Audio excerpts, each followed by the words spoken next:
안녕하세요. 시골댁입니다. 오늘의 사건, 오늘의 이야기 조금 길기도 하고 어찌 보면 조금 복잡하기도 합니다. 그래서 빠르게 한번 가보도록 하겠습니다. 오늘의 이야기 들어가 보겠습니다. 2013년 7월이었습니다. 7월 사건, 이 사건 아주 그냥 전국이 떠들썩했죠. 왜냐? 경찰이 관련된 사건이라서. 전북 군산에 거주하던 이씨 40살 여성. 이혼한 후 동갑내기 남성을 사귀고 있었습니다. 근데 이 두 사람의 관계는 은밀해야만 했죠. 남성이 가정이 있는 유부남이었고 게다가 말씀드린 대로 경찰이었습니다. 그해 7월 24일 저녁 7시 45분쯤 이 언니는 이씨 남성을 만나고 오겠다며 집을 나섰습니다. 잠깐 얘기 좀 하고 금방 들어올 것이다. 그래서 편안한 복장으로 대충 입고 나갔던 언니는 늦은 밤이 되어도 돌아오지 않습니다. 전화도 받지 않습니다. 꺼져 있습니다. 답답한 마음에 실종 이틀째 되던 날 언니가 만나러 갔던 그 남자 경찰 정경사입니다. 만나러 갑니다. 그런데 우리 언니를 만난 적이 없답니다. 자신은 그 시간에 낚시를 하고 있었다고 이야기합니다. 분명히 이 경찰 정경사를 만나러 나갔는데 말이죠. 우리 언니가. 이상한 것은 이때 그의 행동과 말입니다. 만난 적이 없다라고 말을 끝내자마자 갑자기 손을 막 떨고 돌아서 가면서 헤어져 가면서 마지막 멘트. 꼭 잡길 바래요. 이상하죠. 많은 생각을 하게 되죠. 이때 그의 얼굴에는 생긴 지 얼마 되지 않아 보이는 상체기도 두어 개 있었다고 합니다. 싸합니다. 경찰은 언니의 행적을 따라가 봅니다. 언니는 그날 엘리베이터를 타고 아파트를 내려간 후 놀이터 부근 주차장, 아파트 안에 주차장 정자 옆에서 잠시 서성거립니다. 기다렸을까요? 그리고 누군가 무언가를 발견하고 발걸음을 옮깁니다. 이 모습을 마지막으로 언니는 흔적도 없이 사라졌죠. 그로부터 열흘 후 경찰이었던 그는 살인자가 되어 돌아옵니다. 경찰을 피해 도망다니던 그 8월 3일 충남 논산의 한 PC방에서 검거가 된 것입니다. 피해자 이 씨의 시신도 폐양어장 주변에서 발견됩니다. 당시 세상을 떠들썩하게 한 군산 여성살인사건 범인 정경사, 정땡땡 경사. 처음 참고인 조사를 받을 때는 절대 나는 만난 적이 없다. 강압수사하고 있다. 당신들이 고소하겠다라고 큰 소리를 쳤던 거였습니다. 사건의 동기를 묻는 질문 이제 이렇게 이야기합니다. 이 씨가 내연 관계였던 이 씨가 임신을 했다고 과도한 돈을 요구했고 그 과정에서 말다툼이 벌어져서 화를 참지 못해서 우발적으로 살해했다. 이것들은 우발적을 어째려줘. 피해자인 이 씨가 아내에게 알리겠다며 협박까지 했다. 결국 정경사의 주장은 계획적인 범행은 아니었다. 다음 날 경찰 수사본부도 브리핑에서 돈과 치정으로 인한 우발적 범행이다라고 정경사의 진술을 그대로 보도를 해버리죠. 발표를 해버립니다. 이때 피해자 가족들의 주장은 달랐습니다. 사망한 이 씨, 언니는 정경사에게 과도한 돈을 요구하지도 않았을 뿐더러 부적절한 관계를 정리하기 위해서 만나러 간 것뿐이었다. 또 정경사는 우발적 범행이 아닌 자신의 불륜 사실을 감추기 위해서 의도적으로 살해한 계획된 범죄이다라고 주장합니다. 이때 의구심을 갖게 만드는 부분들이 분명히 있습니다. 경찰은 어째서 왜 정경사 체포 후 23시간 만에 정경사의 진술만을 믿고 듣고 우발적인 살인이라고 결론 짓고 수사를 마무리했는가? 당시 경찰은 정경사의 진술을 받은 것 외에는 그닥 한 것이 없다고 합니다. 정경사는 유부남이죠. 피해자 이 씨는 이혼녀입니다. 그런데 임신을 했습니다. 그 후 피해 여성인 이 씨가 보상금을 요구했다. 정경사의 주장이죠. 그래서 만났을 때 300만 원을 준다고 했더니 돈이 적다고. 그것도 돈이냐고 나의 핸드폰을 가져가려고 했다. 우리 집 사람과 통화하겠다고. 하겠다고. 그 바람에 휴대폰을 뺏으려다가 떨어졌고 그걸 주우려고 서로 옥신각신 하다가 내 얼굴에 상처를 냈다. 그래서 욱하는 마음에 살해했다. 우발적이라고 계속 주장하고 있죠. 열흘이 걸렸던 수사, 이렇게 그의 자백만으로 단 23시간 만에 결론을 내버리고 마무리를 지어버리죠. 이 사건 정말 우발적인가?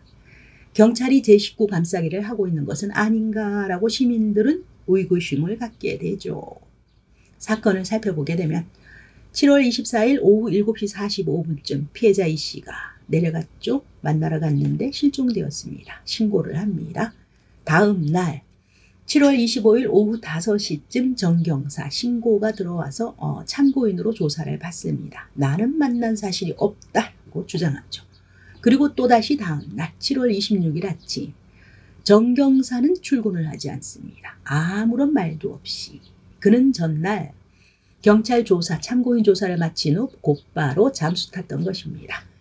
그는 소렌토 승용차를 몰고 자신의 집과는 정반대인 강원도 영월로 갑니다. 영월의 한 대학교 인근 다리 아래에 자신의 차를 버립니다. 이때 블랙박스 기록까지 꼼꼼하게 지워버립니다. 그리고는 오전 9시 50분쯤 영월군 서부시장에 들러서 옷을 사서 바꿔 입습니다. 초록색 반소매 티셔츠와 반바지, 모자를 구입해서 이것은 우리들이 그렇게 부르죠. 변장. 네, 변장합니다. 정경사는 신출귀몰하게 움직이기 시작합니다. 영월에서 시외버스를 이용해서 충북 제천으로 향합니다. 오전 11시쯤 도착한 정경사. 약 40분 정도 머물다가 다시 대전행 버스에 오릅니다. 대전 복합터미널에서 다시 전주행 고속버스를 탑니다. 전주에서 또다시 6시 50분쯤 군산 대야행 버스를 탑니다. 하루 사이에 그는 군산, 영월, 제천, 대전, 전주 다시 군산으로 동해번쩍 서해번쩍 한 것이죠.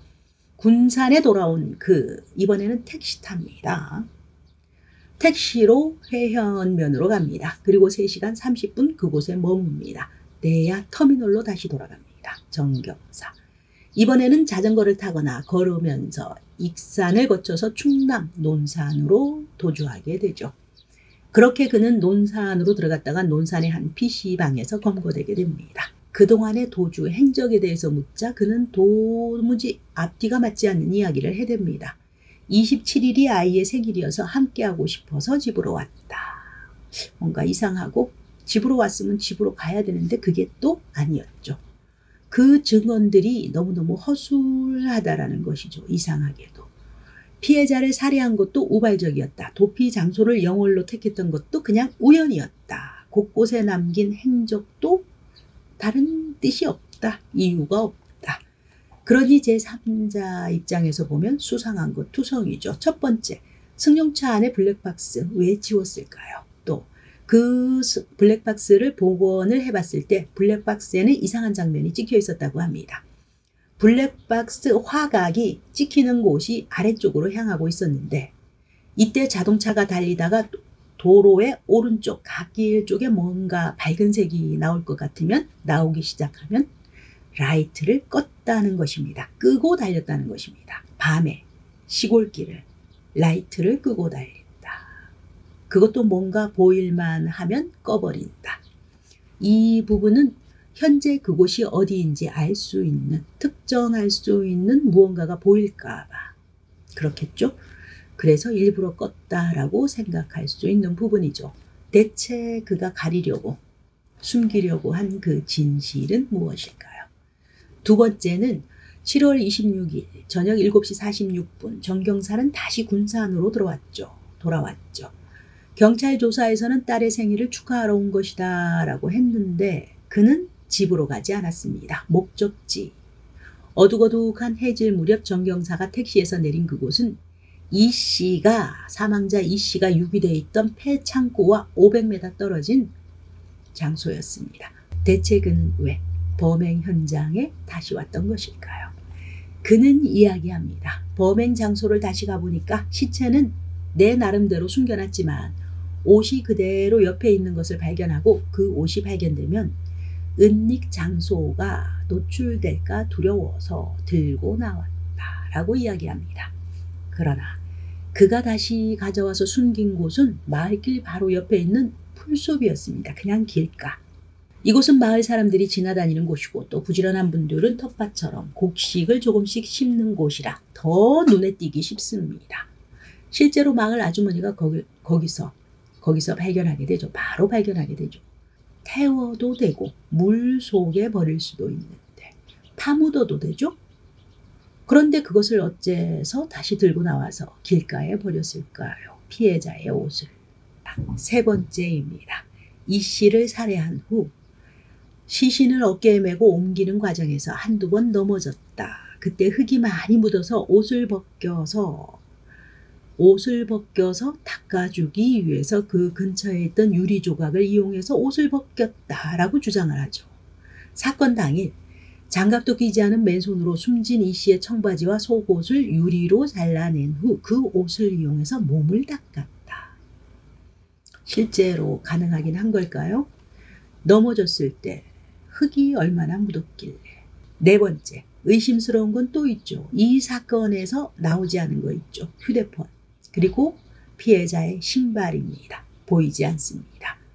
차 안에서 피해자를 숨지게 한 뒤 평소 알고 있던 폐창고 사이에 옮겼다는 정경사.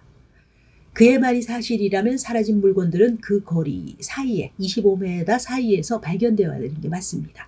그런데 신발과 휴대폰은 전혀 발견되지 않았습니다.